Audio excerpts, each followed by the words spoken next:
એલસીબીએ દમણથી સુરત જતો 30.56 લાખનો વિદેશી દારૂ ઝડપ્યો। પારડી ઓવરબ્રિજ પાસે આઈસર ટેમ્પોનો ફિલ્મી ઢબે પીછો કરી 40.61 લાખનો મુદ્દામાલ જપ્ત કરાયો।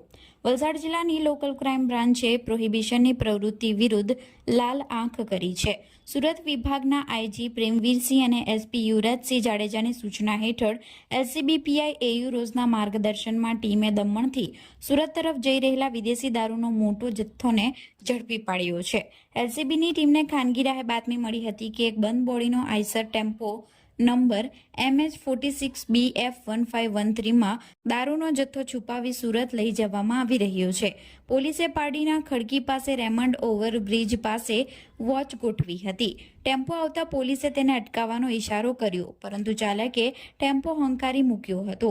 પોલીસે ફિલ્મી ડબે પીછો કરી દમણી ઝાપા ઓવરબ્રિજ નીચે સર્વિસ રોડ પર ટેમ્પો આંતરી ચાલક બલીરામ રાજારામ ભારતી રહે પાલઘર મહારાષ્ટ્રને ઝડપી પાડ્યો હતો, જે ટેમ્પાની તલાશી લેતા વિસ્કી અને બિયરના કુલ 504 બોક્સ જેમાં બાટલી નંગ 19,764 મળી આવ્યા હતા। પોલીસે 30.56 લાખનો દારૂ, 10 લાખનો ટેમ્પો અને મોબાઈલ મળી કુલ 40,61,640 રૂપિયાનો મુદ્દામાલ કબજે કર્યો છે। આ જથ્થો મોકલનાર રવિ નામના શખ્સને વોન્ટેડ જાહેર કરી પારડી પોલીસ મથકે ગુનો નોંધવામાં આવ્યો છે।